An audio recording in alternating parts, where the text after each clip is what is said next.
Eh bien, ce soir, on va faire un petit live lecture. C'est mon premier live SMR.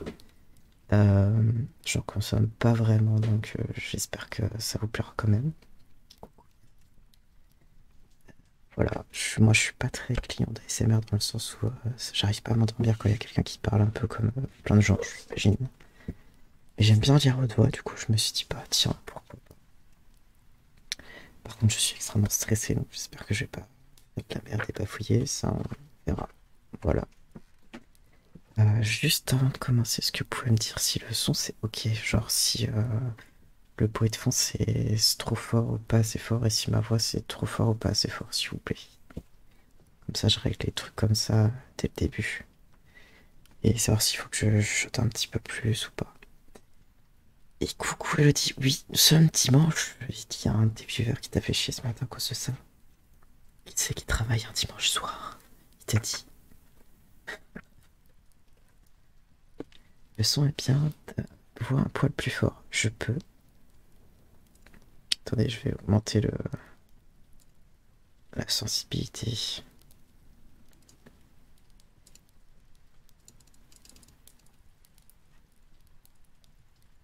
Hop. Est-ce que là c'est mieux?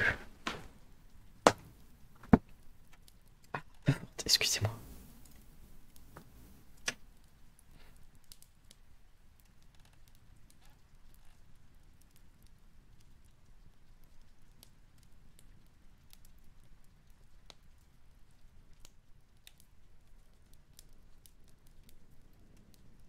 Est-ce que là c'est ok?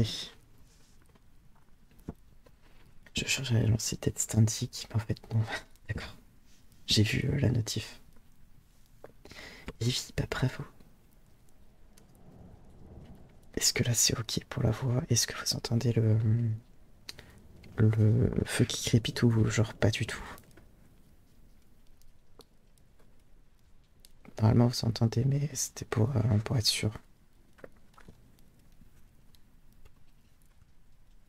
Ok, on augmente le feu.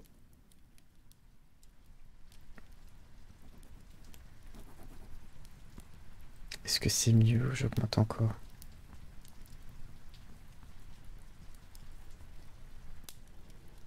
Je vais cramer la chaumière.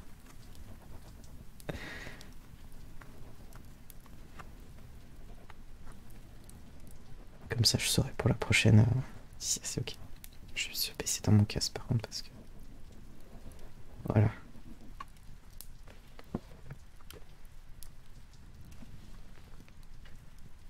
Ouais, en fait c'est mieux avec.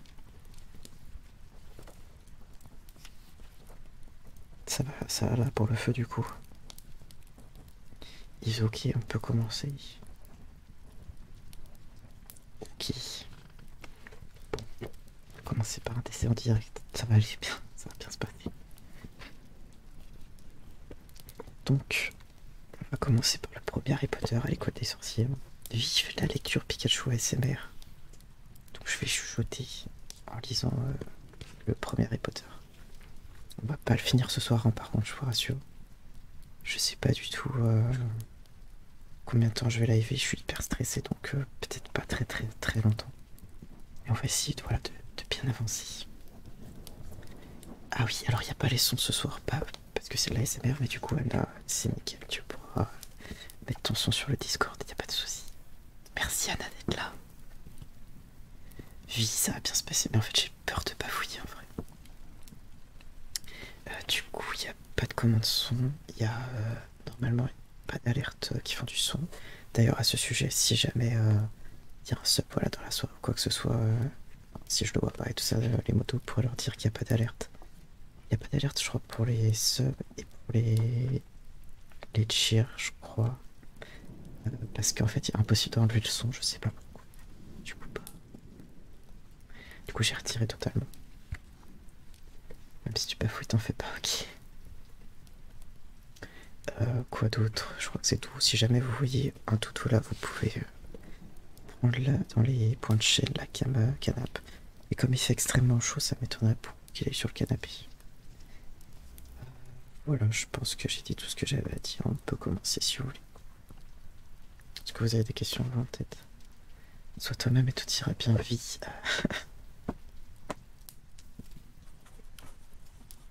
Aïe aïe aïe, incroyable.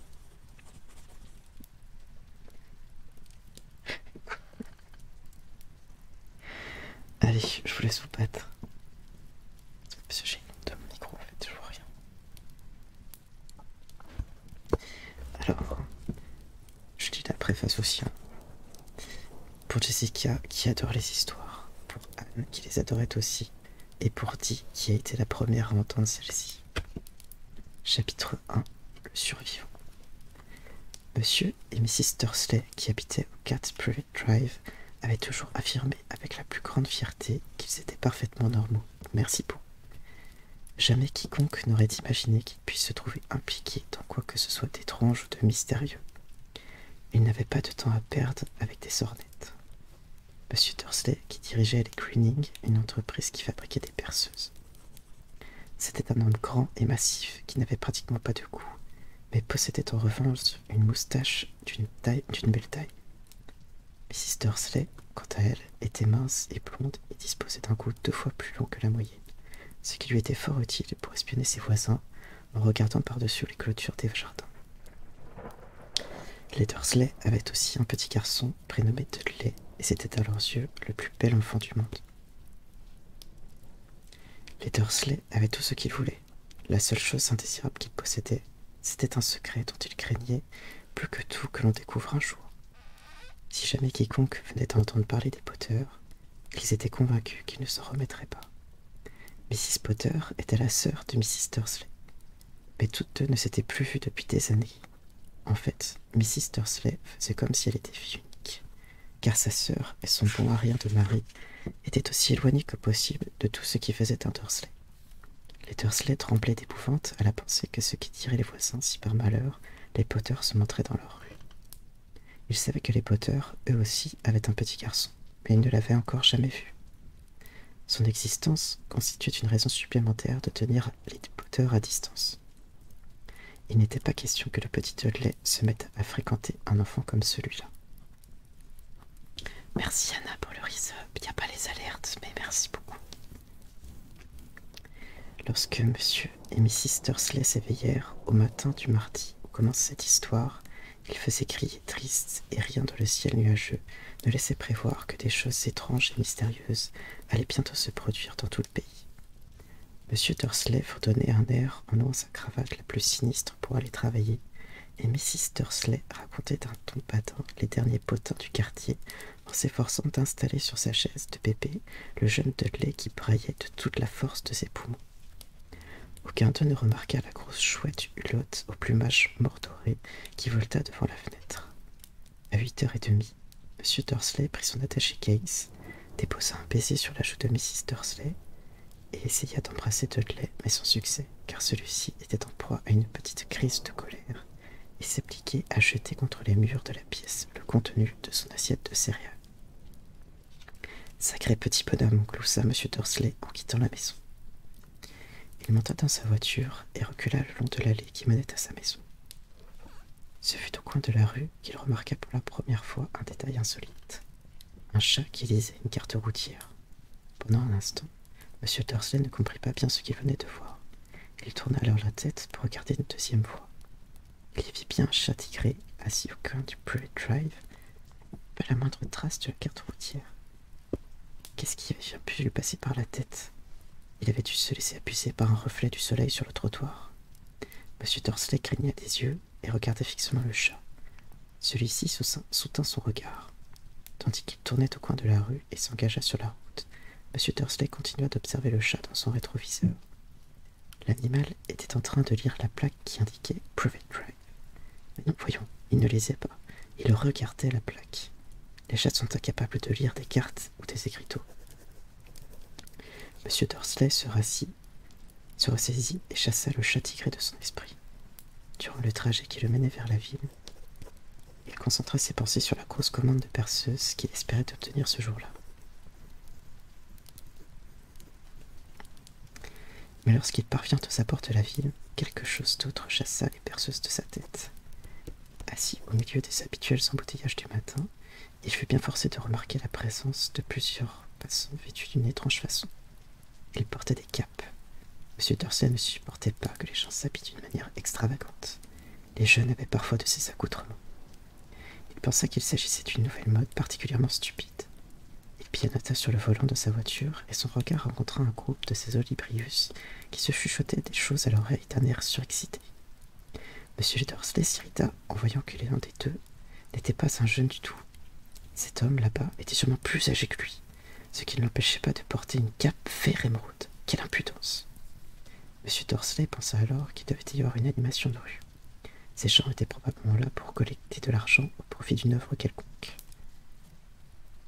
Ce ne pouvait être que ça. La file des voitures se remit en mouvement et quelques minutes plus tard, M. Dursley se rangeait sur le parking des Crownings. Les perceuses avaient repris la place dans ses pensées. Dans son bureau du 9e étage, M. Dursley s'appuyait toujours dos à la fenêtre. S'il en avait été autrement, il aurait sans doute eu un peu plus de mal que d'habitude à se concentrer sur ses perceuses ce matin-là. Il ne vit pas les hiboux qui volaient à tire-telle en plein jour. Mais en bas de la rue, les passants, eux, les voyaient bel et bien. Bouche bée, ils pointaient le doigt vers le ciel, tandis que les rapaces filaient au-dessus de leur tête. La plupart d'entre eux n'avaient jamais vu de hibou, même la nuit. M. Dursley, cependant, ne remarqua rien d'anormal et aucun hibou ne vint troubler sa matinée. Il réprimanda vertement une demi-douzaine de ses employés, passa plusieurs coups de fil importants et poussa quelques hurlements supplémentaires. Il se sentit d'excellente humeur jusqu'à l'heure du déjeuner où il songea qu'il serait bon de se dégourdir un peu les jambes. Il traversa alors la rue pour aller s'acheter quelque chose à manger chez le boulanger d'en face. « Oui, t'inquiète pas, Anna, j'ai prévu. » Les passants vêtus de cape lui étaient complètement sortis de la tête lorsqu'il vit à nouveau quelques-uns à proximité de la boulangerie. Il passa devant eux en lançant un regard courroucé. Il ignorait pourquoi, mais il mentionnait le mal, mais il le mettait mal à l'aise. Cela aussi chuchotait d'un air surexcité et ne vit pas la moindre boîte destinée à récolter de l'argent.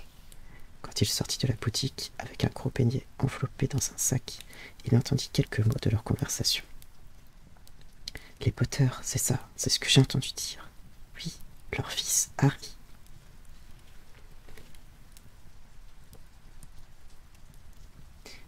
Bonne nuit, Anna.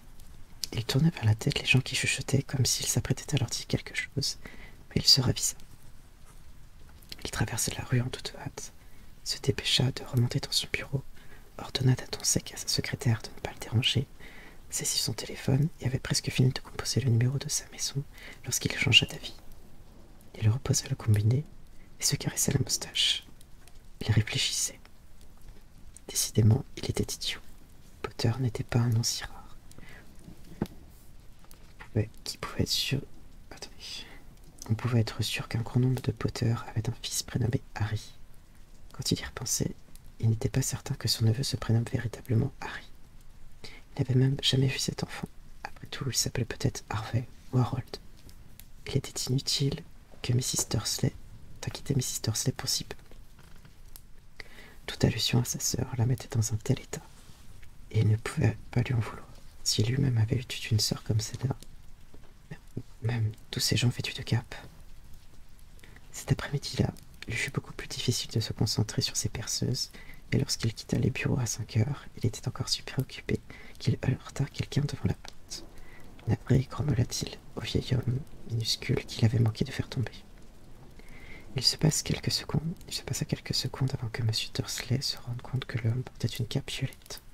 Le fait d'avoir été presque renversé ne semblait pas avoir affecté son humeur. Au contraire, son visage se vêtit d'un large sourire, tandis qu'il répondait d'une voix perçante qui lui attira le regard des passants. « Ne soyez pas navré, mon cher monsieur. Rien aujourd'hui ne saurait me mettre en colère. Réjouissez-vous, puisque vous savez qui a enfin disparu.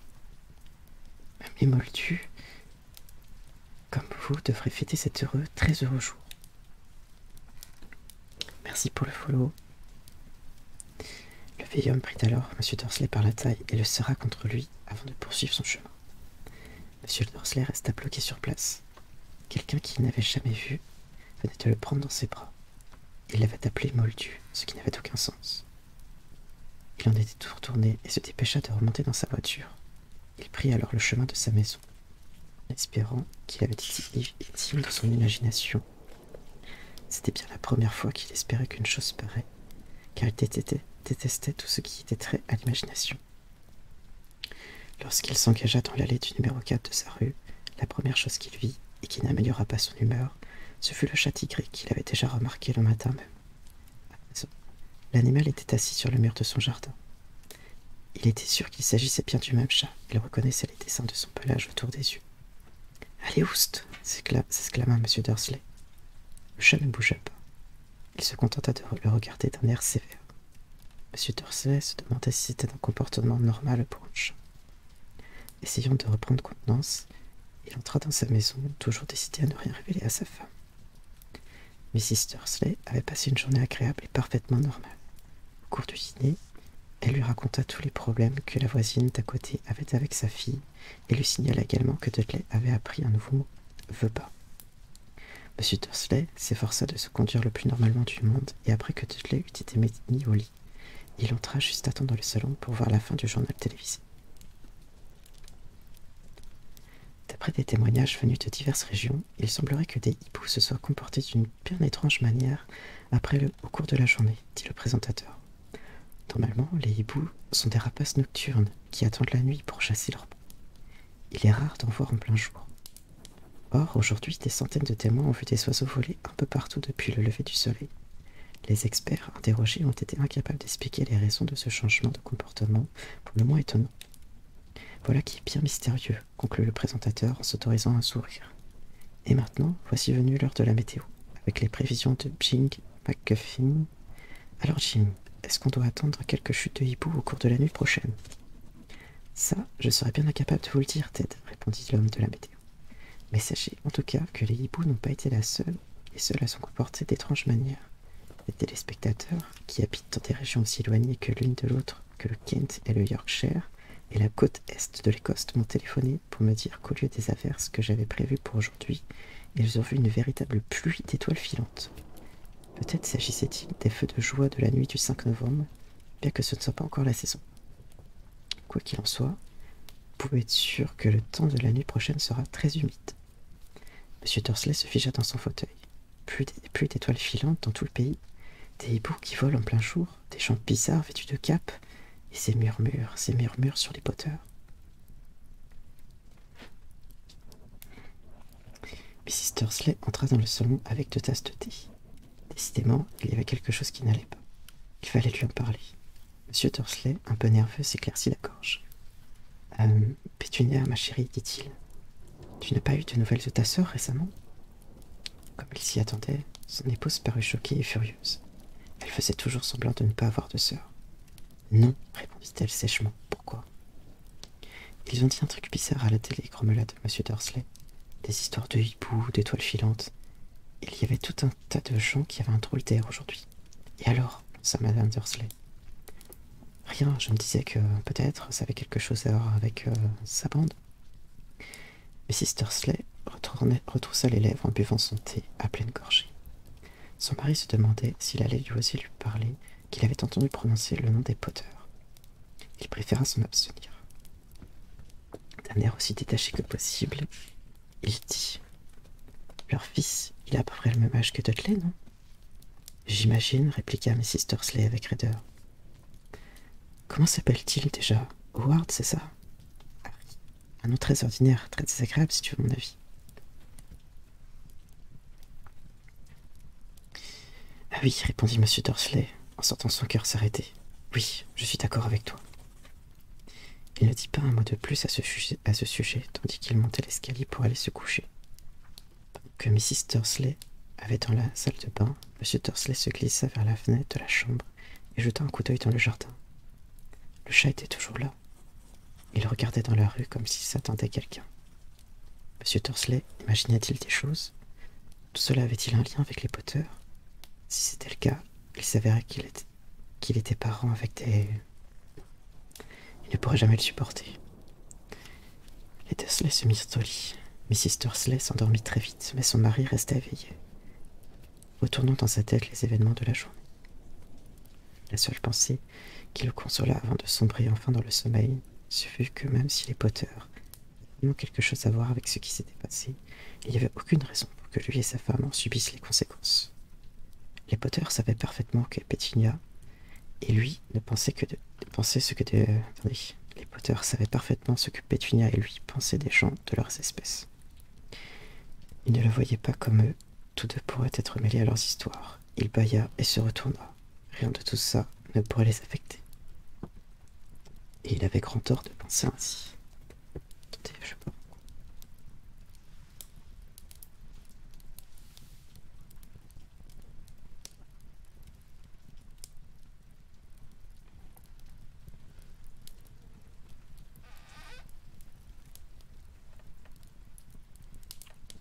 C'était détendu, moi c'est pas le cas.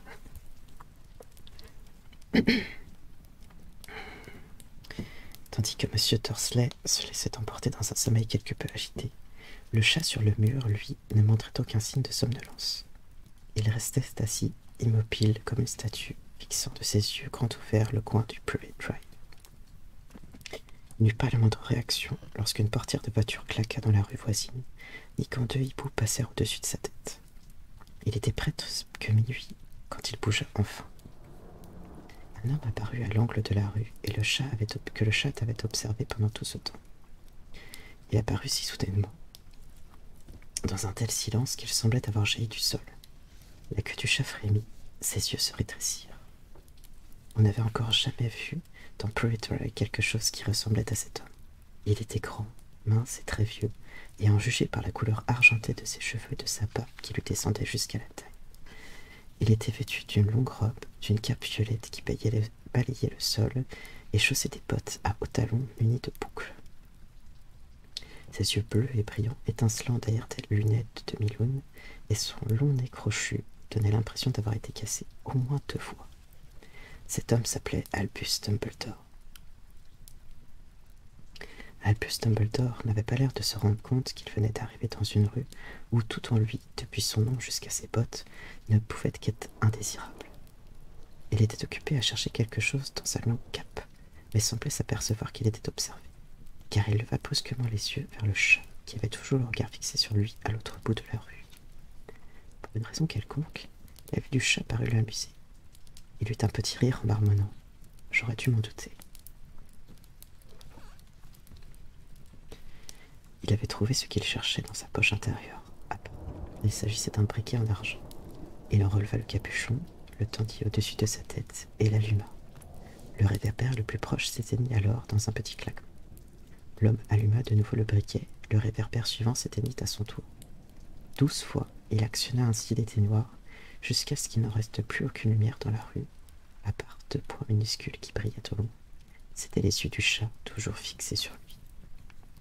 Quiconque aurait regardé par la fenêtre à cet instant, même Mrs. Dursley et ses 2 petits yeux de fouine auraient été incapables de voir le moindre détail de ce qui se passait dans la rue. Dumbledore rangea son éteignoir dans la poche de sa cape et marcha en direction du numéro 4. Lorsqu'il y fut parvenu, il s'assit sur le muret à côté du chat. Il ne lui accorda pas un regard, mais après un moment de silence, il lui parla. « C'est amusant de vous voir ici, professeur McGonagall, dit-il. » Il tourna la tête pour adresser un sourire au chat tigré, mais celui-ci avait disparu. Dumbledore sourit à présent à une femme d'allure sévère, avec des lunettes carrées qui avaient exactement la même forme que les motifs autour des yeux du chat. Elle aussi portait une cape d'un vert émeraude. Ses cheveux étaient tirés en un chignon serré, et elle avait l'air singulièrement agacée. « Comment avez-vous su que c'était moi ?» demanda-t-elle. « Mon cher professeur, je n'ai jamais vu un chat se tenir d'une manière aussi raide. Vous aussi, vous seriez un peu raide si vous étiez resté assis toute une journée sur un mur de briques, répondit le professeur McGonagall. Toute la journée? Alors que vous auriez pu célébrer l'événement avec les autres? En venant ici, j'ai dû croiser une bonne douzaine de fêtes et de banquets. » Le professeur McGonagall renifla d'un air courroucé. « Oui, oui, je sais, tout le monde fait la fête, dit-elle avec agacement. On aurait pu penser qu'il serait plus prudent, mais non, pas du tout. Même les moldus ont remarqué qu'il se passait quelque chose. Ils en ont parlé aux nouvelles. » Elle montra d'un signe de tête la fenêtre du salon que les Dursley plongeaient dans l'obscurité. « Je l'ai entendu moi-même. Ils ont signalé des vols de hiboux, Des pluies d'étoiles filantes. Les moldus ne sont pas complètement idiots. Il était inévitable qu'ils ne s'en aperçoivent pas. Des étoiles filantes dans le Kent. Je parie que c'est encore un coup de Dédalus Digless. Il n'a jamais eu beaucoup de jugeotes. On ne peut pas lui en vouloir, dit Dumbledore, avec douceur. Nous n'avons pas eu grand-chose à célébrer depuis 11 ans. Je sais, répliqua le professeur McGonagall d'un ton sévère, mais c'était pas une raison pour perdre la tête. Tous ces gens ont été d'une imprudence folle, se promener dans la rue en plein jour, à s'échanger les dernières nouvelles, sans même prendre les précautions de s'habiller comme des moldus. Elle lança un regard oblique et perçant à Dumbledore, comme si elle espérait qu'il allait lui dire quelque chose, mais il garda le silence. Nous serions dans de beaux draps, reprit-elle, alors que si le jour où vous savez qui sembla enfin avoir disparu, les moldus s'apercevaient de notre existence. J'imagine qu'il a vraiment disparu, n'est-ce pas, Dumbledore? Il semble qu'il en soit ainsi, en effet, assura Dumbledore. Et nous avons tout lieu de nous en féliciter. Que diriez-vous d'un esquimau au citron? Un quoi? Un esquimau au citron. C'est une friandise que fabriquent les moldus, et je dois dire que c'est plutôt beau. Merci, pas pour moi, répondit froidement le professeur McGonagall, qui semblait estimer que le moment n'était pas venu de manger des glaces au citron. Je vous disais donc que même si vous savez qui est vraiment parti, mon cher professeur, quelqu'un d'autre d'aussi raisonnable que vous ne devrait pas hésiter à prononcer son nom. Ne croyez-vous pas? Cette façon de dire tout le temps, vous savez qui, n'a aucun sens. Pendant 11 ans, j'ai essayé de convaincre les gens de l'appeler par son vrai nom, Voldemort.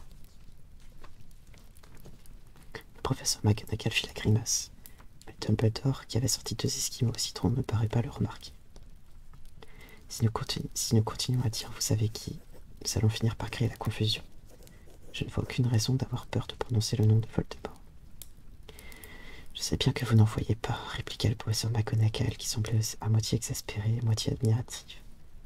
Mais vous êtes différent des autres. Tout le monde sait que vous êtes le seul à avoir jamais fait peur à vous savez qui. Ou à Voldemort, si vous y tenez. Vous me flattez, dit Dumbledore d'une voix tranquille. Voldemort dispose des pouvoirs que je n'ai jamais eus. C'est simplement parce que vous avez trop de noblesse pour en faire usage.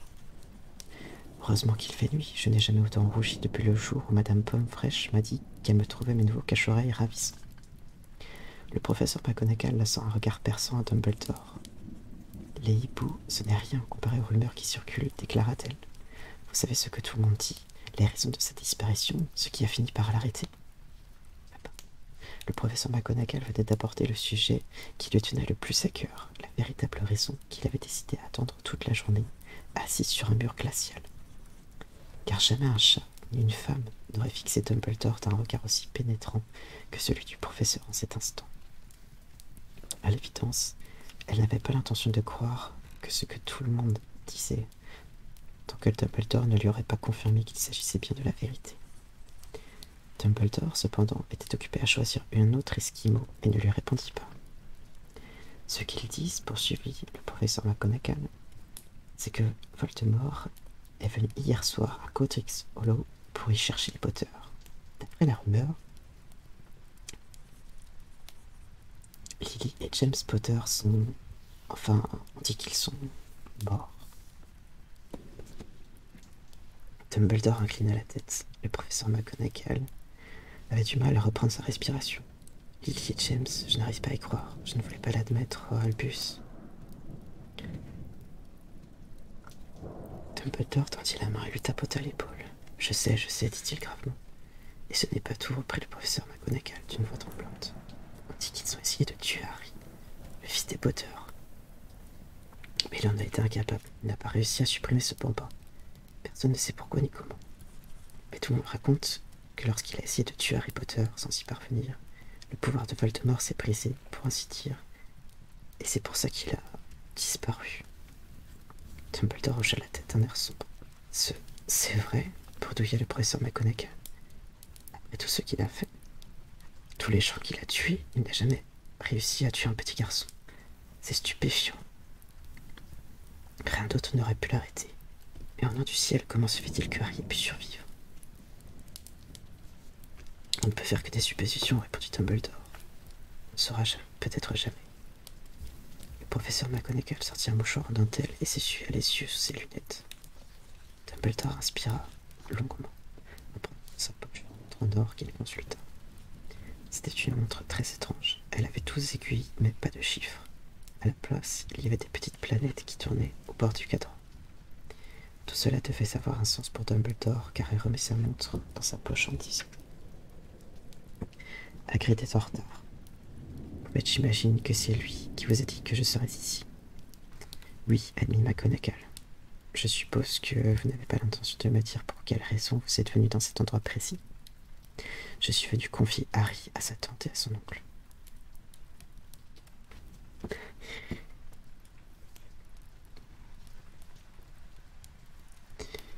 C'est la seule famille qui lui reste désormais. Vous voulez dire « Non, ce n'est pas possible. Pas des gens qui habitent dans cette maison », s'écria le professeur McGonagall en se levant d'un bond, le doigt pointé sur le numéro 4 de la rue. « Dumbledore, vous ne pouvez pas faire une chose pareille. Je les ai observés toute la journée. On ne peut pas imaginer des gens plus différents que nous. En plus, ils ont un fils. Je l'ai vu donner des coups de pied à sa mère tout au long de la rue en hurlant pour réclamer des bonbons. Harry Potter, venir vivre ici. C'est le meilleur endroit pour lui, répliqua Dumbledore d'un ton faible. Son oncle et sa tante lui expliqueront tout quand il sera plus grand. Je leur ai écrit une lettre. Une lettre répéta le professeur McGonagall d'une voix éteinte en se rasseyant sur le muret. Dumbledore, vous croyez vraiment qu'il est possible d'expliquer tout cela dans une lettre? Des gens pareils sont incapables de comprendre ce garçon. Il va devenir célèbre, de véritables légendes vivantes. Je ne serais pas étonné que la date d'aujourd'hui devienne dans l'avenir la fête de Harry Potter. On écrira des livres sur lui, tous les enfants de notre monde connaîtront son nom.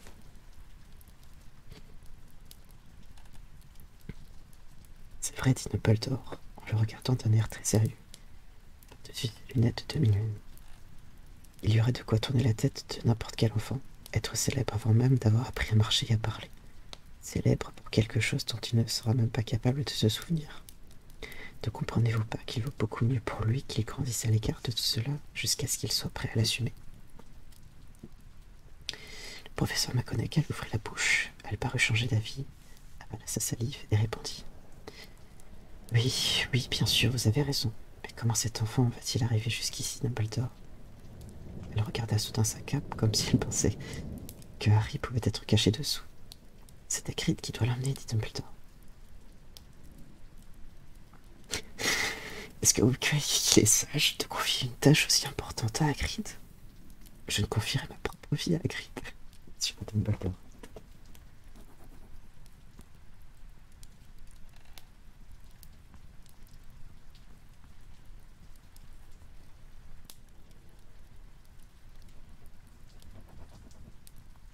Oui, désolé, c'est toujours pas ce qui me fait rire. En plus, ça, je suis tellement stressé que j'ai la gorge tellement nouée, c'est horrible.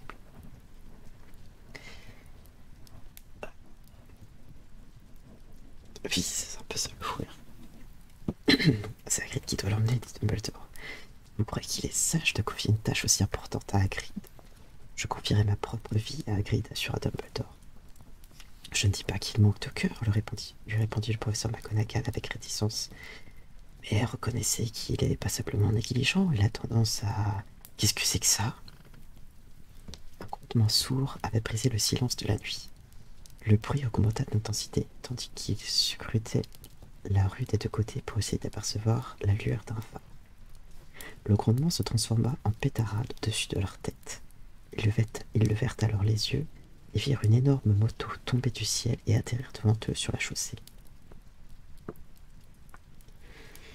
La moto était énorme, mais ce n'était rien comparé à l'homme qui était assis dessus.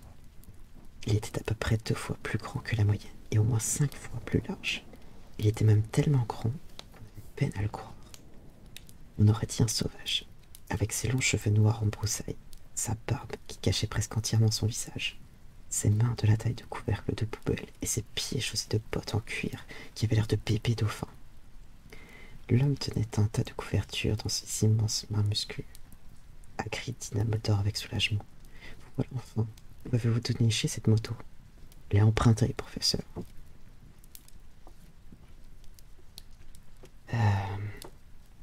Répondit le géant en descendant avec précaution de la moto. C'est le jeune Sirius Black qui me l'a prêté. Ça y est, j'ai réussi à vous l'amener, monsieur. Vous n'avez pas eu de problème? Non, monsieur. La maison était presque entièrement détruite, mais je me suis débrouillé pour le sauver de là avant que les moldus commencent à appliquer. Il s'était endormi quand on a surveillé le Bristol. Dumbledore et le professeur McGonagall se penchèrent sur le tas de couvertures. À l'intérieur, à peine visible, un bébé dormait profondément. Sous une touffe de cheveux noirs de jet, ils distinguèrent sur le front une étrange coupure en forme d'éclair. C'est là que, murmura le professeur McGonagall. Oui, répondit Dumbledore. Il gardera cette cicatrice à tout jamais.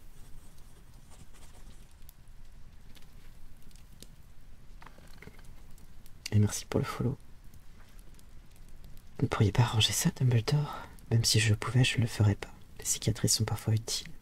Même, j'en ai une au-dessus du genou gauche qui représente le plan exact du métro de Londres. Donnez-le-moi, Hagrid. Il est temps de faire ce qu'il faut. Dumbledore prit Harry dans ses bras et le tourna vers la maison des Dursley. Est-ce que je pourrais lui dire au revoir, monsieur? Demanda Hagrid. Il pencha sa grosse tête hirsute vers Harry et lui donna un baiser qui devait être singulièrement piquant et râpeux. Puis soudain, Hagrid laissa échapper un long hurlement de chien blessé. Chut, siffla le professeur McGonagall, vous allez réveiller le moldu. Désolé, sanglota Hagrid, en sortant de sa poche un grand mouchoir à pois dans lequel il enfouit son visage. Mais je n'arrive pas à m'y faire. Lily et James qui meurent et ce pauvre petit Harry qui va aller vivre avec les moldus. Oui, je sais, c'est très triste, mais ressaisissez-vous, Hagrid. Sinon, nous allons faire nous répéter, chuchota le professeur McGonagall, tapotant doucement le bras d'Hagrid tandis que Dumbledore enjambait le muret du jardin et s'avançait vers l'entrée de la maison. Avec précaution, il déposa Harry devant la porte, sortit une lettre de sa cape, la glissa entre les couvertures, puis revint vers les deux autres. Pendant un long moment, tous trois restèrent immobiles, côte à côte, à contempler le petit tas de couvertures. Les épaules d'Hagrid tremblèrent, le professeur McGonagall battit des paupières avec frénésie, et une lueur qui brillait habituellement dans le regard de Dumbledore sembla éteinte. Eh bien voilà, dit enfin Dumbledore, il est inutile de rester ici. Autant rejoindre les autres pour faire la fête. Oui, dit Hagrid d'une voix étouffée. Je ferais mieux de faire disparaître cette moto. Bonne nuit, professeur McGonagall. Bonne nuit, professeur Dumbledore, monsieur.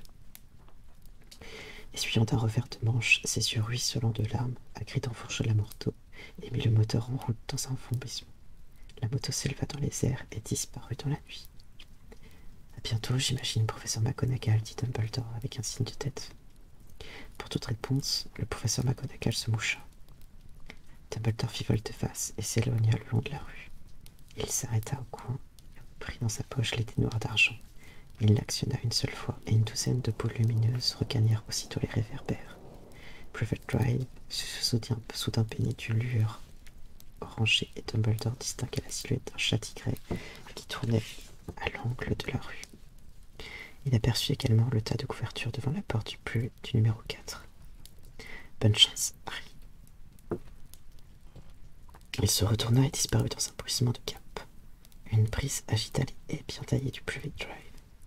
La rue était propre et silencieuse sous le ciel d'encre. Jamais on n'aurait imaginé que des événements extraordinaires puissent se dérouler dans un tel endroit. Harry Potter se retourna dans ses couvertures sans se réveiller. Sa petite main se referma sur la lettre posée à côté de lui, et il continua de dormir sans savoir qu'il était un être exceptionnel.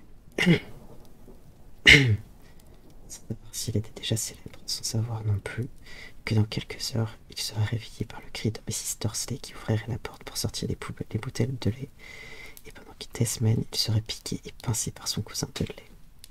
Il ne savait pas davantage qu'en ce moment même, des gens s'étaient rassemblés en secret dans tout le pays et qu'il levait leur verre en murmurant à la santé de Harry Potter, le survivant.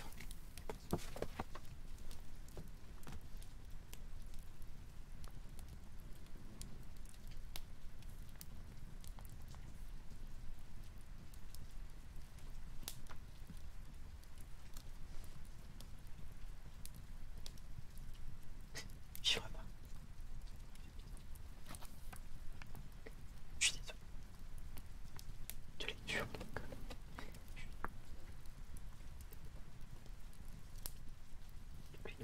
C'est super gentil, j'espère que ça vous plaît. Ah oui, m'entends pas si je suis désolé. Je disais merci à tous les nouveaux follow. Je disais je suis super stressé donc j'ai beaucoup de mal à me détendre, mais en tout cas je kiffe. J'espère que pour vous ça va aussi. Voilà. Et que du coup on a fini le chapitre 1. c'est épouvantable. Mais bon, on peut pas streamer torse nu Twitch, je ne peux pas, désolé. Et ouais, tant mieux si ça vous plaît. Bon, je bafouille un petit peu, je suis désolé. Hein. Bah, c'est les débuts, voilà.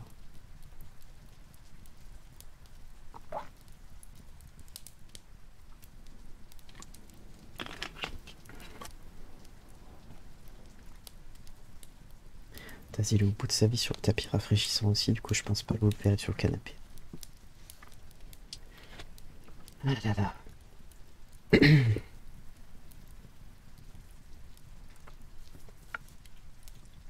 Est-ce que vous êtes prêts à attaquer le chapitre 2?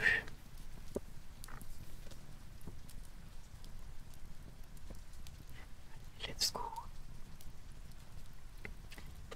Chapitre 2. Une vitre disparaît. Il s'était passé près de 10 ans depuis que les Dursley avaient trouvé au saut du lit leur neveu devant la porte. Mais Purette Drive n'avait quasiment pas changé.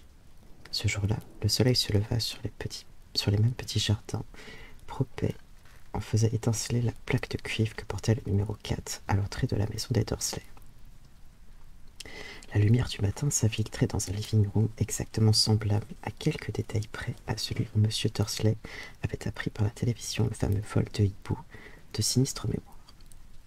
Seules les photos exhibées sur le manteau de la cheminée donnaient une idée du temps qui s'était écoulé depuis cette date. 10 ans plus tôt, on distinguait sur les nombreux clichés exposés quelque chose qui ressemblait à un gros ballon rose coiffé de bonnets à poupons de différentes couleurs. Mais Dudley Dursley n'était plus un bébé, et à présent, les photos montraient un gros garçon blond sur son premier vélo, sur un manège de fête foraine, devant un ordinateur en compagnie de son père, ou serré dans les bras de sa mère qui le couvait de baisers. Rien dans la pièce ne laissait deviner qu'un autre petit garçon habitait la même maison.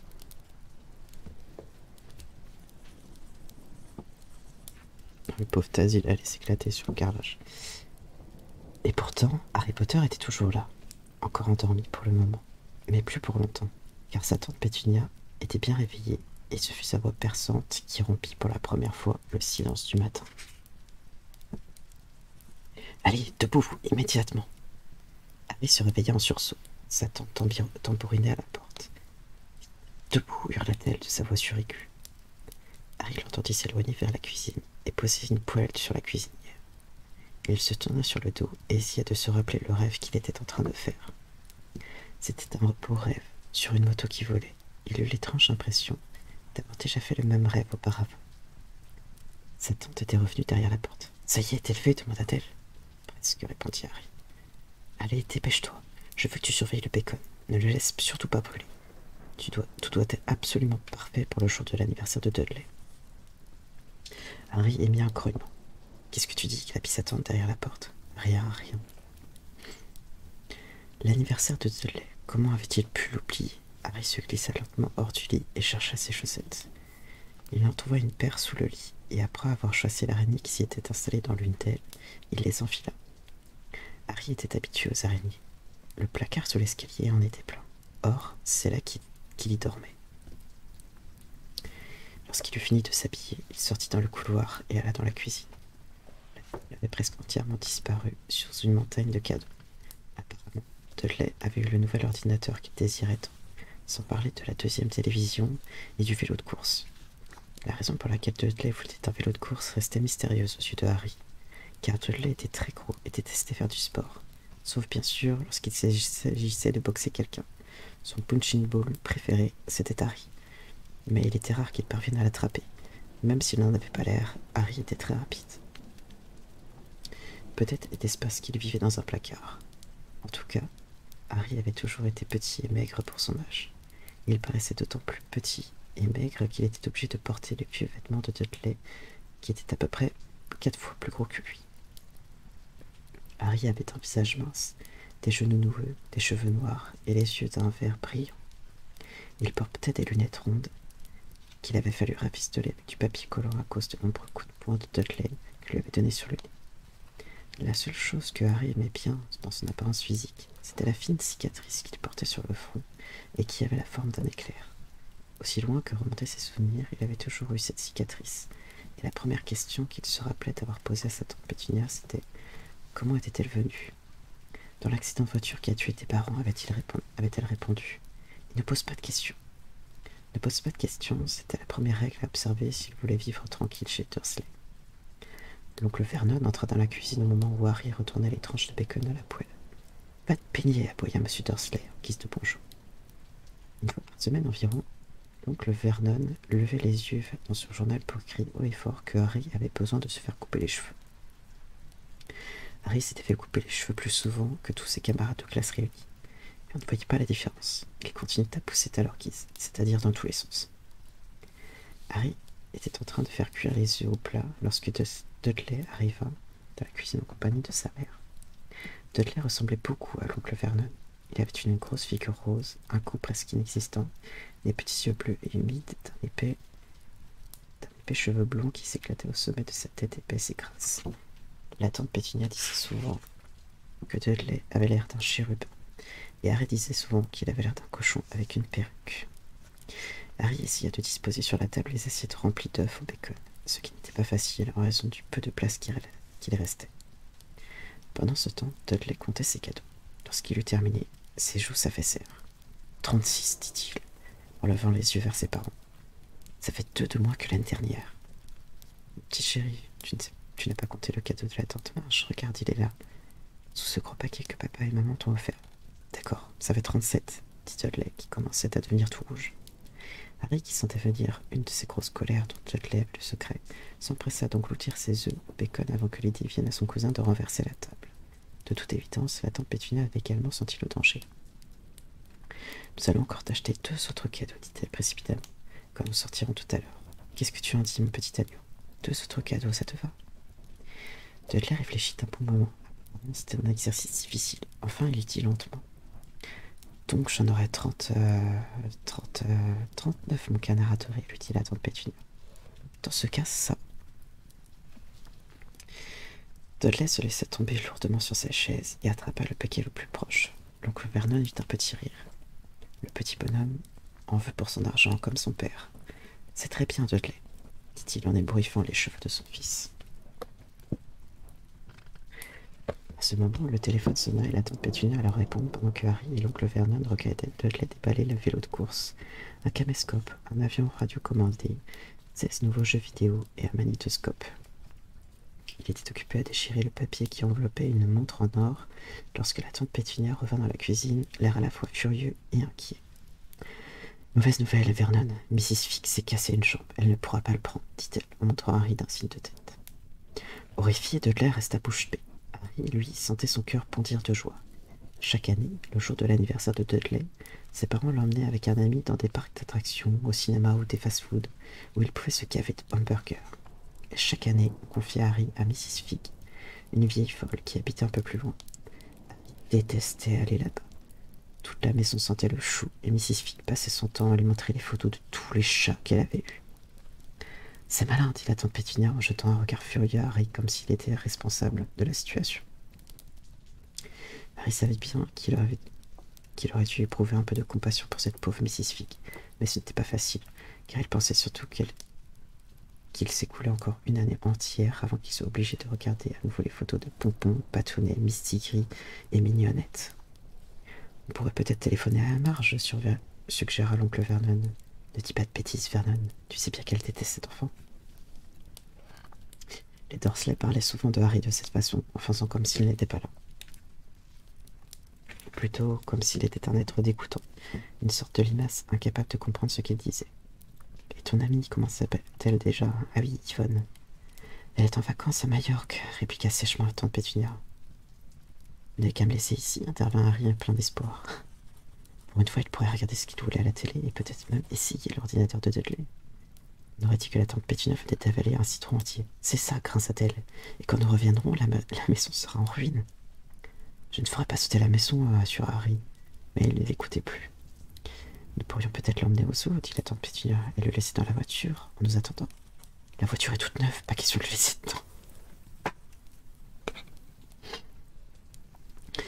Dudley se mit à pleurer bruyamment. En fait, il ne pleurait pas pour de bon. Il y avait des années qu'il ne versait plus de vraies larmes, mais il savait que dès qu'il commençait à se tordre le visage en gémissant, sa mère était prête à lui accorder tout ce qu'il voulait. Mon Dudley, j'ai adoré, ne pleure pas. Maman ne va pas le laisser cacher ta belle journée, s'écria Mrs. Dursley en le serrant dans ses bras. Je veux pas qu'il vienne, hurla Dudley d'une voix secouée de faux sanglots. Il cache toujours tout. Dudley dressa alors à Harry un horrible sourire entre les bras de sa mère. Au même moment, la sonnette de la porte d'entrée retentit. Oh mon Dieu, les voilà, dit précipitamment tandis Pétunia. Un instant plus tard, Pierce Plokis, le meilleur ami de Dudley, entra dans la maison en compagnie de sa mère. Pierce du coup, je crois que c'est ça, Pierce on dit, était un garçon efflanqué avec une tête de rat. Quand Dudley tapait sur quelqu'un, c'était toujours lui qui tenait par derrière la main de la victime pour l'empêcher de se défendre. Dudley cessa aussitôt sa comédie. Une demi-heure plus tard, Harry n'en croyait pas sa chance. Il était assis à l'arrière de la voiture des Dursley en compagnie de Pierce et Dudley. Pour la première fois de sa vie, il allait visiter le zoo. Son oncle et sa tante n'avaient pas trouvé d'autre solution que de l'emmener avec eux, et avant de partir, l'oncle avait pris Harry à part. Je te préviens, dit sa grosse figure rouge tout contre le visage de Harry. Je te préviens que s'il se produit la moindre chose bizarre, tu ne sortiras pas de ce placard avant Noël. Je ne ferai rien, assura Harry, c'est promis. Mais l'oncle Vernon ne le croyait pas. Personne ne le croyait jamais. Le problème, c'était qu'il se passait souvent des choses étranges autour de Harry, et les Dursley refusaient de croire qu'il n'y était pour rien. Un jour, la tante Pétunia, fatiguée de voir Harry sortir de chez le coiffeur avec la même tête que s'il n'y était pas allé du tout, avait pris une paire de gros ciseaux et avait coupé les cheveux si courts qu'il était devenu presque chauve. Elle n'avait laissé qu'une frange pour cacher cette horrible cicatrice. Dudley s'était écroulé de rire en voyant le résultat, et Harry n'avait pas pu dormir de la nuit en imaginant ce qui allait se passer le lendemain à l'école, où déjà on se moquait de ses vêtements trop grands et de ses lunettes rafistolées en papier collant. Au matin, cependant, il s'était aperçu que ses cheveux avaient entièrement repoussé et qu'ils étaient avant que la tante Pétunia ne les coupe. Il avait été puni une semaine de placard sans sortir, malgré tous ses efforts pour essayer de leur faire admettre qu'il ne comprenait pas ce qui avait bien pu se passer. Une autre fois, la tante Pétunia avait voulu le forcer à mettre un vieux pull de Dudley, une horreur marron avec des pompons orange. Mais plus elle essayait de lui faire passer la tête à l'intérieur du pull, plus celui-ci rapetissait. Finalement, il s'était trouvé réduit à la taille d'un camp de marionnettes, et la tante Pétunia en avait conclu qu'il avait rétréci au lavage. À son grand soulagement, Harry, cette fois-là, n'avait reçu aucune punition. En revanche, il y avait eu de sérieux ennuis à l'école. Le jour où il s'était retrouvé sur le toit de la cantine, la tante Dudley l'avait poursuivi dans la cour comme à l'accoutumée, lorsque, à la grande surprise de tout le monde, y compris de Harry lui-même, il s'était retrouvé assis au sommet de la cheminée. Les Dursley avaient reçu une lettre furieuse de la directrice dans laquelle elle affirmait que Harry s'amusait à escalader les bâtiments de l'école. Pourtant, comme il l'avait expliqué à l'oncle Vernon à travers la porte verrouillée de son placard, il s'était contenté de sauter derrière les poubelles, ce qui se trouvait à côté de la porte de la cuisine. Harry pensait que c'était le vent qui avait dû l'emporter jusqu'au toit au moment où il sautait. Mais aujourd'hui tout irait bien. Cela valait même la peine de supporter Dudley et Pierce du moment qu'ils pourraient passer la journée dans un endroit où ils ne seraient ni à l'école, ni dans le placard, ni dans le salon à l'odeur de choux de Mrs. Figg. Tandis qu'il conduisait la voiture, l'oncle Vernon se plaignait à la tante Pétunia. Il aimait bien se plaindre des choses d'autres, les gens qui travaillaient avec lui, Harry, la municipalité, Harry, son banquier, et Harry constituaient quelques-uns de ses sujets préférés. Ce matin-là, c'était deux motos qu'il en avait. « Conduisent comme des malades, ces petits voyous, dit-il, alors qu'une moto les dépassait. J'ai rêvé d'une moto cette nuit, dit Harry, qui se souvenait soudain de son rêve. Elle volait. » L'oncle de Harry faillit percuter la voiture qui le précédait. Il se retourna brusquement, son visage si rouge qu'elle ressemblait à une énorme betterave à moustache. « Les motos ne volent pas, hurla-t-il. Dudley et Pierce ricanaient. « Je le sais bien, répondit Harry, ce n'était qu'un rêve. » Mais il regretta aussitôt d'en avoir trop dit. Plus encore que les questions qu'il posait, les Dursley détestaient l'entendre parler d'objets qui sortent de leur rôle habituel, que ce soit dans un rêve ou dans un dessin animé, comme s'ils redoutaient qu'ils en tirent des idées dangereuses. C'était un samedi ensoleillé, et le zoo était bondé de familles en promenade. Les Dursley achetèrent à Dudley et Pierce de grosses glaces au chocolat. Mais avant qu'ils aient eu le temps de repartir, la jeune femme souriante qui vendait les glaces avait demandé à Harry ce qu'il voulait et avait fini par lui acheter une sucette glacée au citron à bon marché. C'était d'ailleurs pas si mauvais que ça, pensa Harry, tandis qu'il la léchait devant la cage d'un gorille occupé à se gratter la tête. L'animal ressemblait étrangement à Dudley, sauf qu'il n'était pas beau. Il y avait bien longtemps que Harry n'était pas passé une matinée aussi agréable. Il prenait la précaution de se tenir un peu à l'écart des Dursley pour éviter que Dudley et Pierce, qui commençaient à se lasser des animaux, ne constatent une fois de plus leur passe-temps favori, lui taper dessus. Ils déjeunèrent au restaurant du zoo. Dudley fit une grosse colère parce que sa crème glacée aux fruits géante n'était pas assez grande à son goût. L'oncle Vernon lui en commanda une autre, et Harry fut autorisé à finir la première. Mais Harry aurait dû s'en douter. Tout cela était trop beau pour durer. Après déjeuner, ils allèrent voir les reptiles au vivarium. L'endroit était sombre et frais, avec des cages de verre éclairées qui s'alignaient le long des murs. Derrière les vitres, on voyait toutes sortes de lézards et de serpents qui rampaient et ondulaient avec des morceaux de pierre ou de bois. Dudley et Pierce pouvaient aller voir d'énormes cobras au venin mortel et de gros pitons capables de broyer un homme dans leur étreinte. Dudley ne mit pas longtemps à déchaîner le plus grand serpent du vivarium. Il était si long qu'il aurait pu s'enrouler 2 fois autour de la voiture de l'oncle Vernon et la réduire en un petit tas de ferraille. Mais pour l'instant, il ne semblait pas d'humeur à tenter de ce genre d'exploit. En fait, il dormait profondément. Le nez collé à la vitre, Dudley contemplait les anneaux luisants du reptile. « Mais le bouger, dit-il à son père d'une voix géniarde. L'oncle Vernon tapota sur la vitre, mais le serpent ne bougea pas. « Recommence, ordonna Dudley. L'oncle Vernon donna des petits coups secs sur la vitre, mais le serpent continua de dormir. « On s'ennuie ici, marmonna Dudley, en s'éloignant d'un pas très long. Bonne nuit, Pikachu. » Harry s'approcha alors de la cage de verre et contempla le serpent. Il n'aurait pas été surpris que le reptile soit lui-même mort d'ennui à force de rester seul dans cette cage sans autre compagnie que tous ces imbéciles qui passaient la journée à taper contre la vitre. C'était pire que de coucher dans un placard, car pour toute visite, que celle de sa tante Pétunia qui tambourinait à la porte pour le réveiller, lui au moins pouvait se déplacer dans la maison. Le serpent ouvrit soudain des petits yeux brillants, lentement, très lentement. Il leva la tête jusqu'à ce qu'elle soit au même niveau que celle de Harry, et il lui fit un clin d'œil. Harry resta bouche bée. Il jeta un coup d'œil autour de lui pour s'assurer que personne ne le regardait, puis il s'adressa à son tour un clin d'œil au serpent. Le reptile fit un signe en tête en direction de l'oncle Vernon et de Dudley, puis il leva les yeux au plafond. Il semblait dire à Harry « J'ai droit à ça sans arrêt. » « Je sais, murmura Harry, sans savoir si le serpent pourrait l'entendre à travers la vitre. Ça doit être vraiment agaçant. Le serpent approuva d'un hochement de tête vigoureux. « D'où tu viens, au fait ?» demanda Harry. Le serpent pointa le bout de sa queue vers le petit écriteau apposé à côté de la vitre. « Boa constrictor, Brésil, lut la rue. »« C'était bien là-bas ?» demanda-t-il. Le boa pointa à nouveau la queue vers l'écriteau, et Harry lut la suite. « Né à la ménagerie. » « Ah d'accord, je comprends. Donc tu n'as jamais été au Brésil. » Tandis que le serpent confirmait d'un signe de tête, un hurlement assourdissant retentit et les fit sursauter tous les deux. « Dudley, monsieur Dursley, regardez le serpent, vous n'allez pas le croire. » Dudley revint vers la cage en se tournant aussi vite qu'il le pouvait. « Pousse-toi de là, toi, dit-il en donnant à Harry un coup de poing dans les côtes. Pris par surprise, Harry tomba sur le sol du cime. Ce qui se passait ensuite fut tellement rapide que personne ne vit comment c'était arrivé.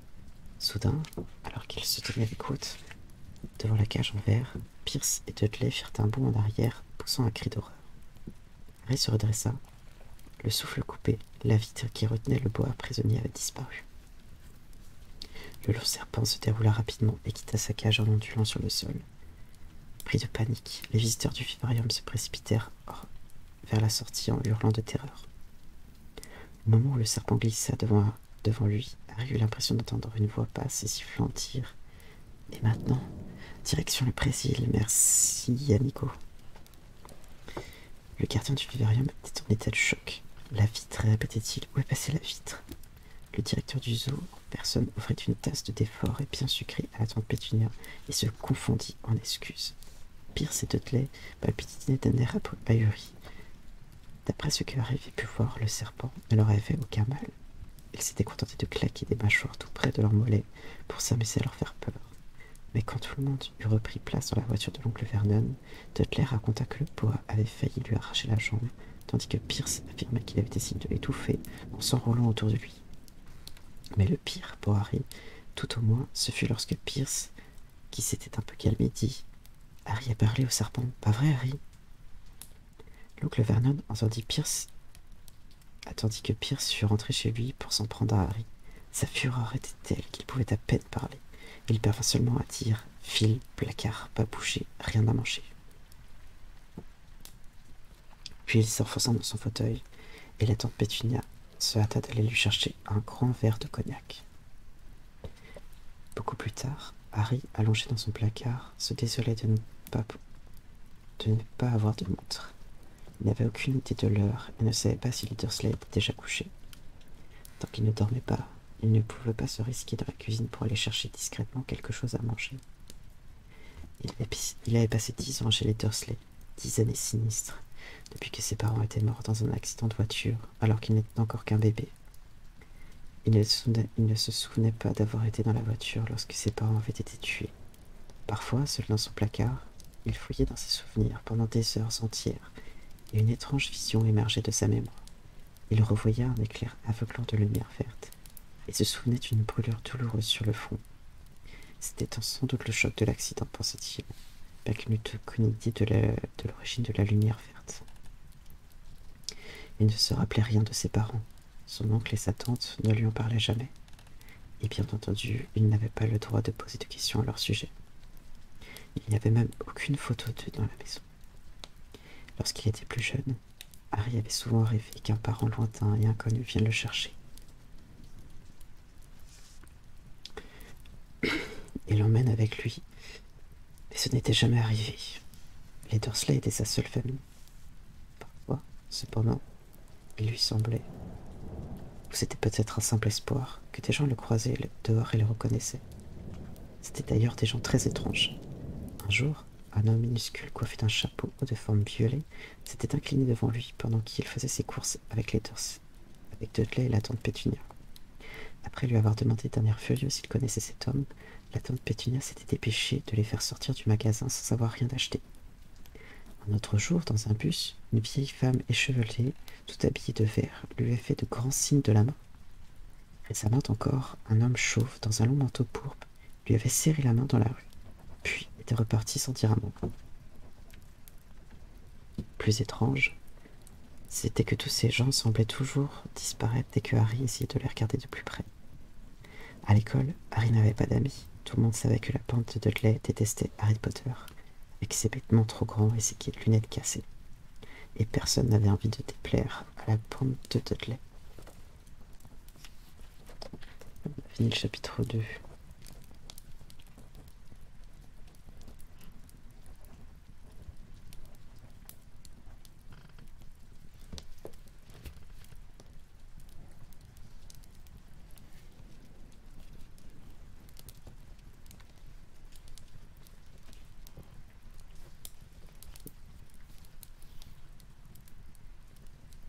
Merci pour les nouveaux follow et merci pour ceux qui passent. J'espère que ça vous plaît.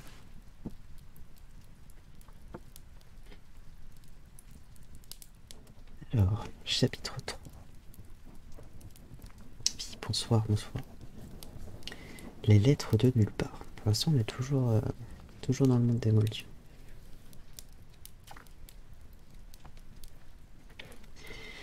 La fuite du boa brésilien valut à Harry la plus longue punition qu'il n'eût jamais reçue.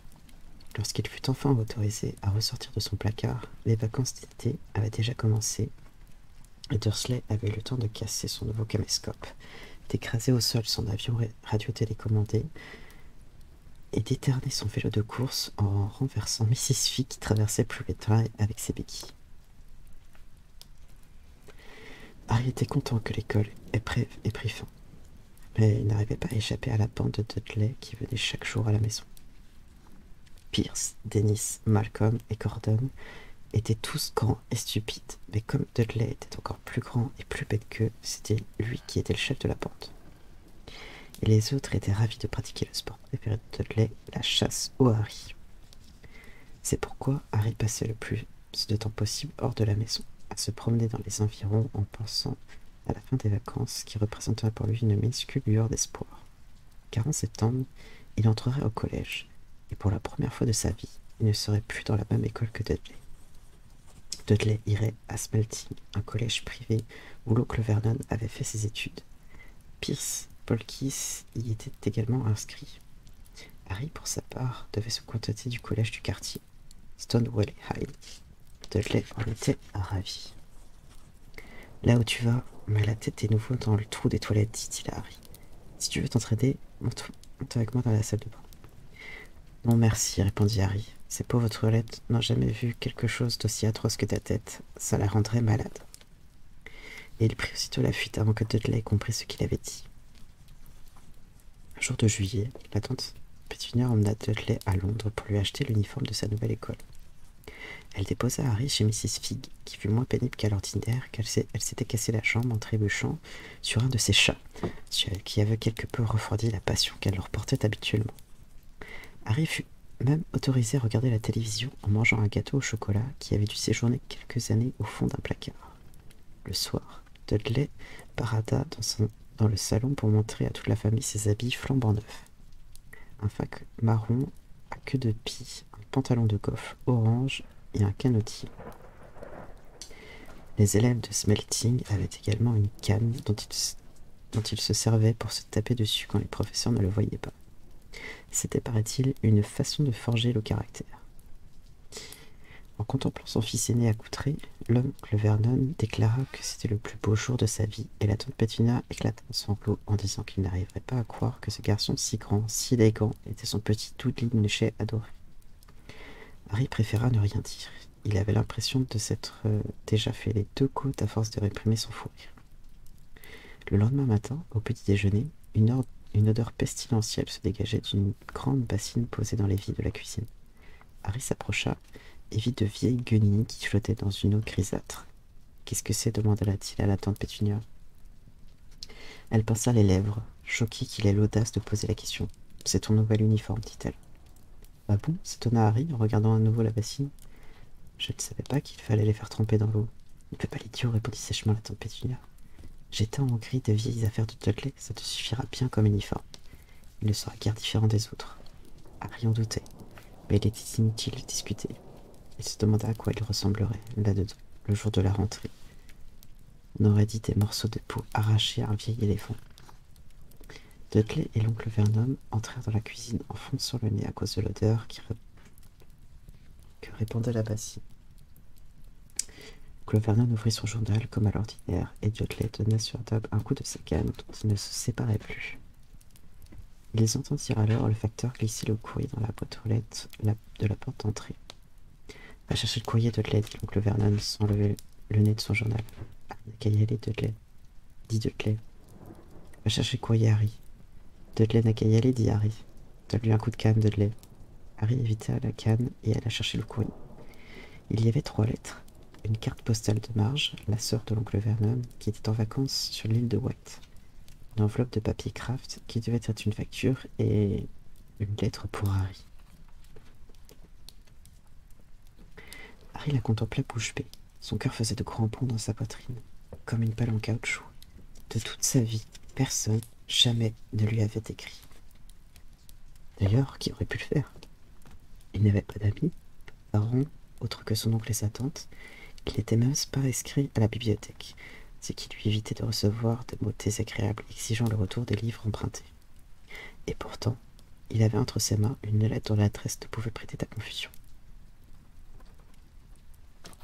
Monsieur Harry Potter, dans le placard sous l'escalier, Private Drive, Little Wanning, Surrey. L'enveloppe, lourde et épaisse, était faite d'un parchemin jauni et l'adresse était écrite à l'encre verte émeraude. Il n'y avait pas de timbre. En retournant l'enveloppe, les mains tremblantes, Harry vit un seau de cire frappé d'un écusson qui représentait un aigle, un lion, un blaireau et un serpent entourant la lettre P. « Dépêche-toi, mon garçon, cria l'oncle Vernon dans la cuisine. Qu'est-ce que tu fais? Tu regardes s'il n'y a pas de lettre piégée ?» Sa plaisanterie le fit éclater de rire. Harry reprit le chemin de la cuisine sans quitter l'enveloppe des yeux. Il donna à l'oncle Vernon la carte postale et la facture, puis il s'assit et entreprit de détacher l'enveloppe jaune. L'oncle Vernon poussa un grognement dégoûté en ouvrant l'enveloppe de la facture et lut ce qui était écrit au dos de la carte postale. « Marge est malade, dit-il à la tante Pétunia. Elle a mangé un drôle de coquillage. »« Papa !» s'écria soudain Dudley. « Papa, regarde, Harry a reçu quelque chose. » Harry était sur le point de déplier sa lettre, écrite dans un parchemin semblable à celui de l'enveloppe. L'oncle Vernon le lui arracha des mains. « C'est à moi !» protesta Harry en essayant de la reprendre. « Qui donc t'écrirait ?» dit l'oncle Vernon d'un ton plein de mépris. Du moins, il secoua la lettre pour la déplier, puis il y jeta un coup d'œil. Son teint passa alors du rouge au vert, plus vite qu'un feu de signalisation. Et il n'en resta pas là. En quelques secondes, il était devenu d'un gris pâle de vieux porridge. Pétunia, balbutia l'oncle Vernon. Dudley essaya de s'emparer de la lettre, mais l'oncle Vernon la donnait hors de portée. Il la donna à la tante Pétunia, qui lut la première ligne d'un air intrigué. Pendant un instant, elle sembla sur le point de s'évanouir et porta la main à sa gorge, d'où s'échappa un porc Pyrrhine étouffé. « Vernon, oh mon Dieu, Vernon !» Ils se regardèrent comme s'ils avaient oublié que Harry et Dudley étaient avec eux dans la cuisine. Dudley n'avait pas l'habitude qu'on lui manifeste une telle indifférence, et il donna un coup de sec de sa canne sur la tête de son père. « Je veux lire cette lettre, dit-il d'une voix forte. « C'est moi qui veux la lire, intervint Harry. Elle est à moi. »« Sortez d'ici tous les deux, dit l'oncle Vernon d'une voix grinçante, en remettant la lettre dans l'enveloppe. Harry ne bougea pas. « Je veux ma lettre, hurla-t-il. »« Laissez-moi la voir, exigea Dudley. »« Dehors, rugit l'oncle Vernon. » Il prit Harry et Dudley par la peau du cou et les poussa dans le couloir en claquant la porte de la cuisine sur eux. Harry et Dudley engagèrent aussitôt un combat féroce mais silencieux pour savoir qui écouterait au trou de la serrure ce qui allait se dire dans la cuisine. Ce fut Dudley qui l'emporta. Harry, les lunettes en bataille, s'allongea alors à plat ventre pour écouter par l'interstice entre le bas de la porte et le sol. « Vernon, dit la tante Pétunia d'une voix tremblante, regarde l'adresse. Comment ont-ils pu savoir où il couche? Tu crois qu'il surveille la maison? » Il nous surveille, il nous espionne, peut-être même qu'il nous suit, marmonna furieusement l'oncle Vernon. Qu'allons-nous faire, Vernon? Est-ce qu'il faut leur répondre? Leur dire que nous ne voulons pas? Harry apercevait les chaussures noires bien cirées de l'oncle Vernon, qui faisait les 100 pas dans la cuisine. Non, dit-il enfin. On ne va pas y faire attention. S'ils ne reçoivent pas de réponse, ou... Oui, c'est ce qu'il y a de mieux. N'allons rien faire du tout.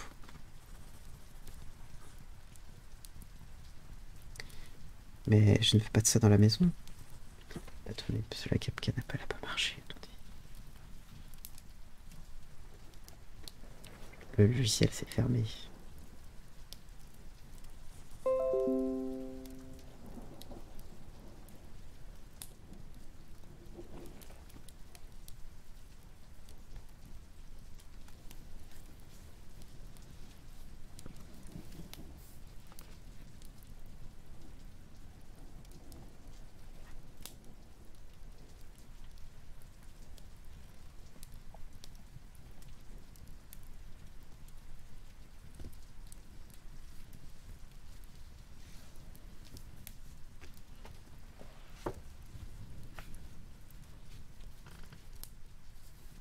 Je vais mettre cap.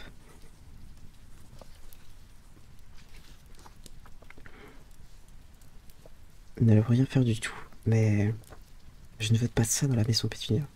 Souviens-toi, quand nous l'avons pris avec nous, nous nous sommes jurés de refuser toutes ces idioties. C'est beaucoup trop dangereux. Le soir, en revenant du travail, l'oncle Vernon fit quelque chose qu'il n'avait encore jamais fait. Il alla voir Harry dans son placard.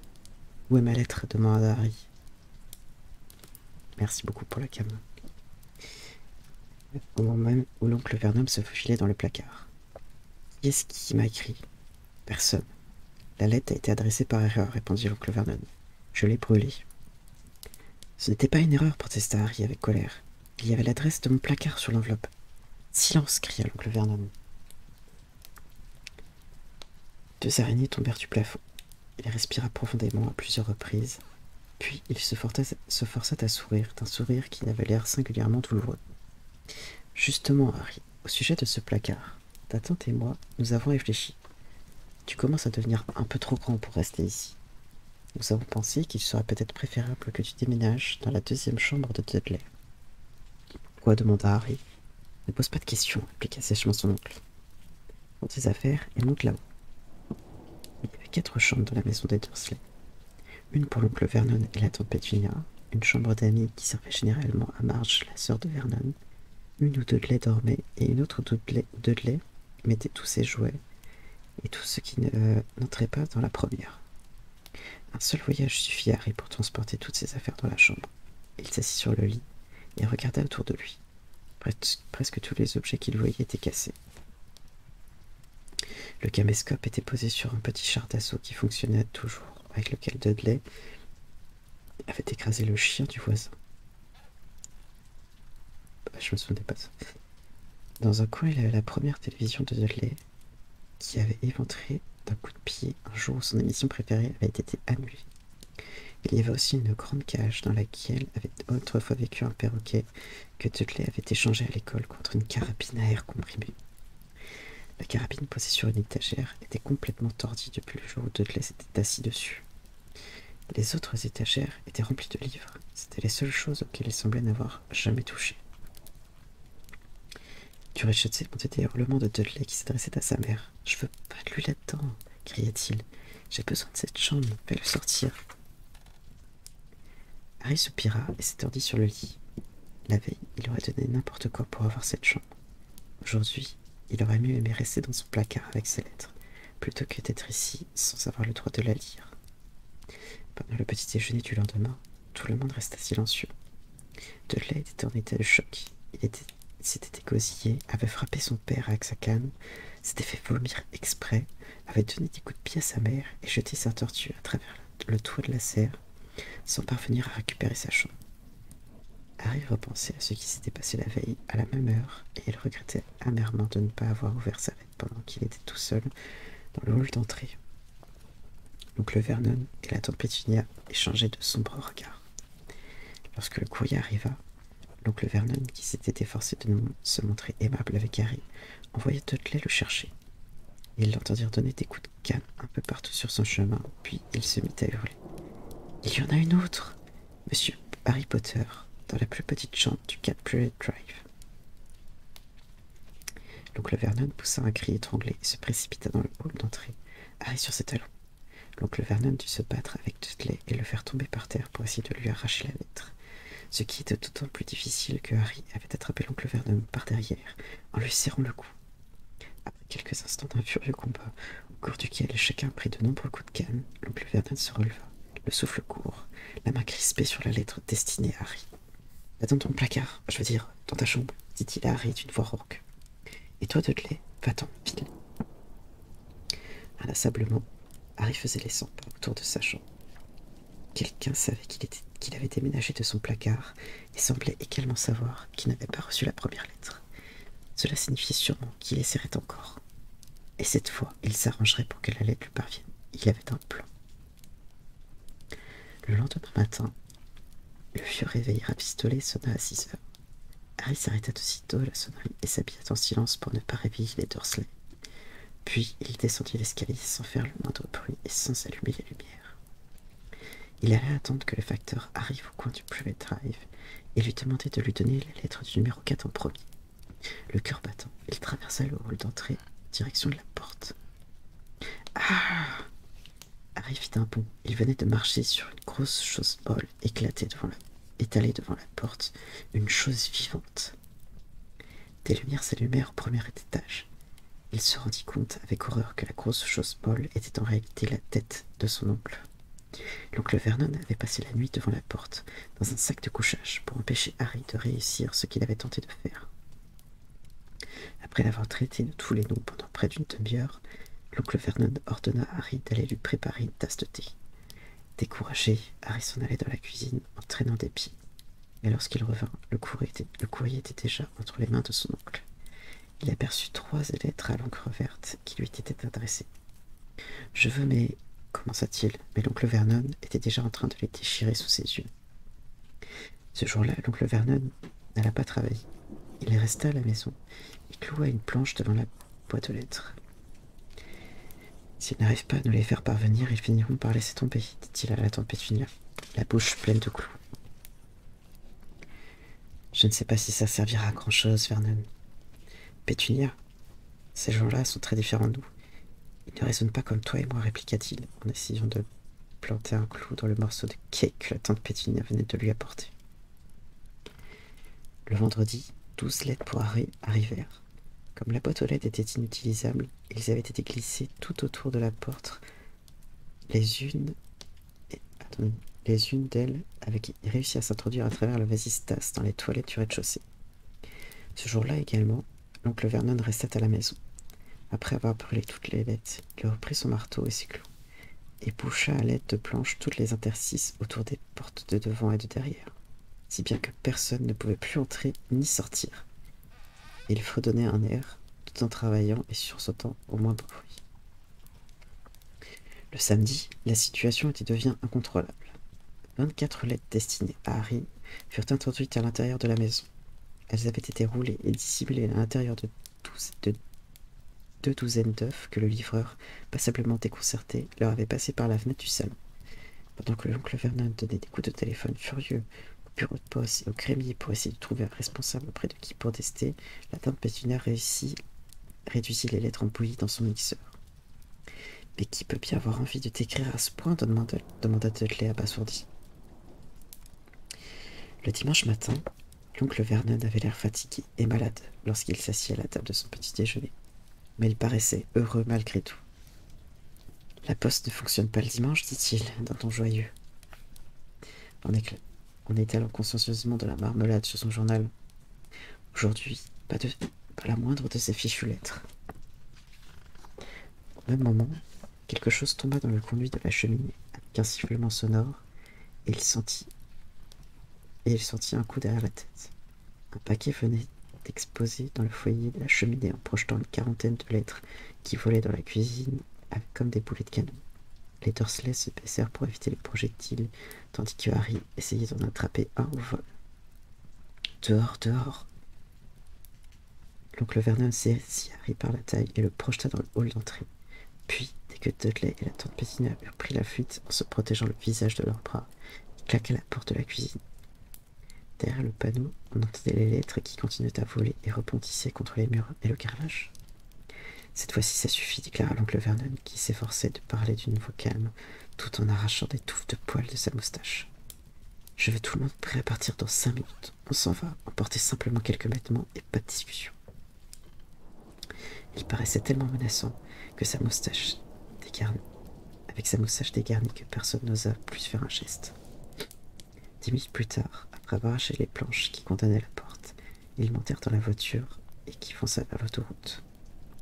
Dudley pleurnichait à l'arrière à cause d'un coup que son père lui avait donné sur la tête pour les avoir retardés, en voulant à tout prix emporter sa télévision, son magnétoscope et son ordinateur dans un sac de sport. Ils roulèrent. La tante Pétunia elle-même n'osait pas demander à son mari où il comptait les emmener. De temps à autre, l'oncle Vernon faisait demi-tour, puis repartait dans la direction opposée. « On va les semer, marmonna-t-il. Ils roulèrent ainsi toute la journée, sans prendre le temps de s'arrêter pour boire ou manger quelque chose. À la tombée du jour, Dudley poussa de longs hurlements. Il avait faim. Il avait raté 5 émissions de télévision qu'il tenait absolument à voir. Il n'avait jamais passé autant de temps sans pulvériser un extraterrestre sur son ordinateur. L'oncle Vernon arrêta enfin la voiture devant un hôtel sinistre. Dans la banlieue d'une grande ville, Dudley et Harry partagèrent une chambre avec des lits jumeaux et des draps humides qui sentaient le moisi. Dudley passa la nuit à ronfler, tandis que Harry, assis sur le rebord de la fenêtre, regardait les phares des voitures qui passaient dans la rue. Il se posait des questions. Au matin, on leur servit des cornflakes rassis et des toasts recouverts de tomates froides en boîte. La patronne de l'hôtel s'approcha alors de leur table. « Demande pardon, est-ce qu'il y aura un monsieur Potter parmi vous?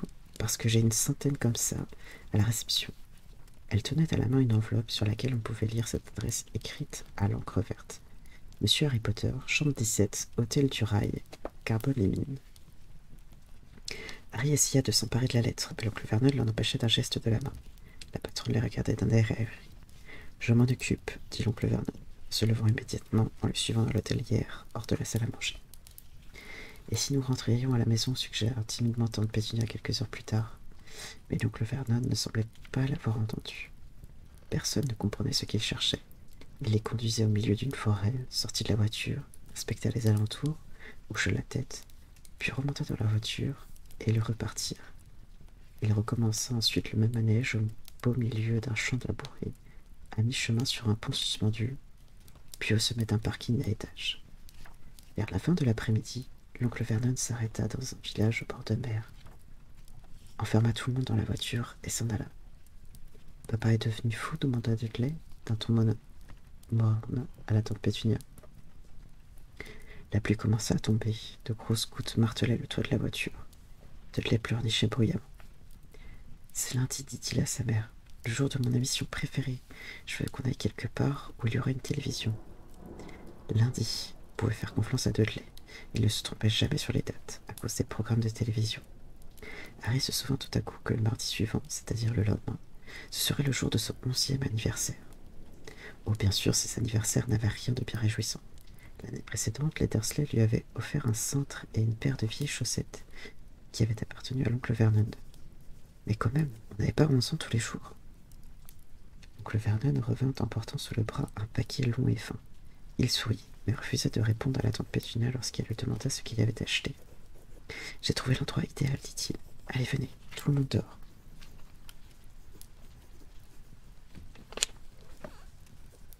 Dehors, il faisait très froid. L'oncle Vernon monta du doigt sur un gros rocher qui émergeait à bonne distance de la côte. Au sommet du rocher, on distinguait une cabane misérable à moitié en ruine. Une chose était certaine, il ne pouvait pas y avoir la télévision là-dedans. « On prévoit une tempête pour cette nuit, dit l'oncle Vernon d'un ton joyeux, et en frappant des mains.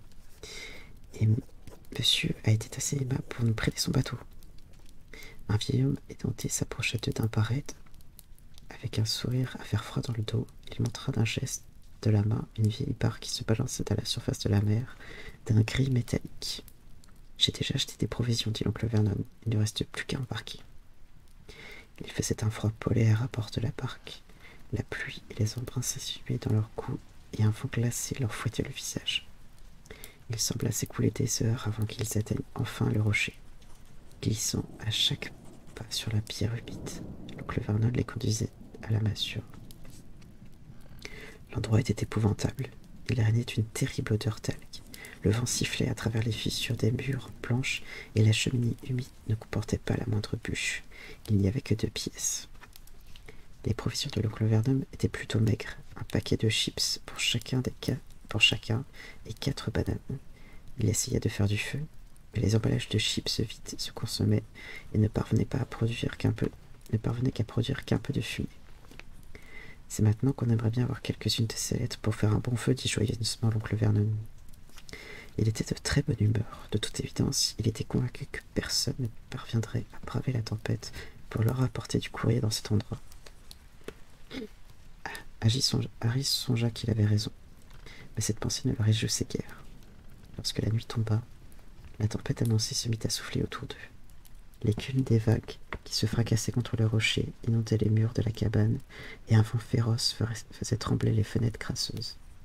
La tante Pétunia dénicha quelques couvertures moisies dans l'autre pièce et fit un lit à Dudley sur le canapé rongé au mythe. Elle s'installa avec l'oncle Vernon dans un lit défoncé de la pièce voisine et Harry dut s'efforcer de trouver un endroit où le sol n'était pas trop dur. Il s'enroula alors dans la dernière couverture qui restait, la moins épaisse et la plus déchirée. La tempête devenait de plus en plus violente à mesure que la nuit avançait. Harry, couché par terre, ne parvenait pas à s'endormir. Il frissonnait en se tournant et se retournant pour essayer de trouver une position qui ne soit pas trop inconfortable. Son ventre vide criait famine. Les profonds coups de tonnerre qui avaient commencé à retentir autour de minuit étouffaient les ronflements de Dudley qui dormait dans le canapé. Son bras pendait par-dessus la coudoir, et Harry apercevait le cadran phosphorescent de sa montre sur son poignet gras. Dans 10 minutes exactement, Harry allait avoir 11 ans. Il garda les yeux fixés sur le cadran, en se demandant si les Dursley allaient se souvenir de son anniversaire.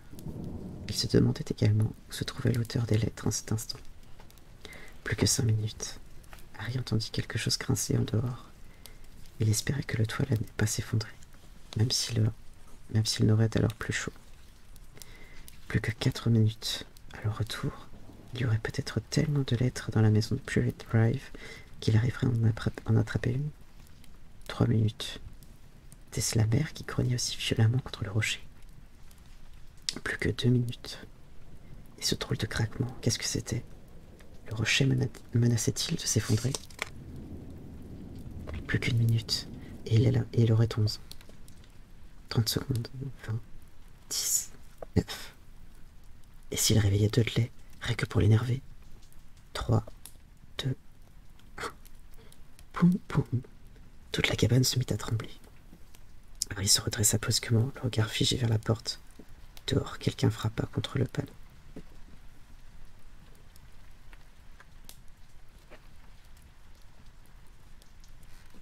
Et voilà, on a fini le chapitre 3. Je pense qu'on va s'arrêter là en vrai.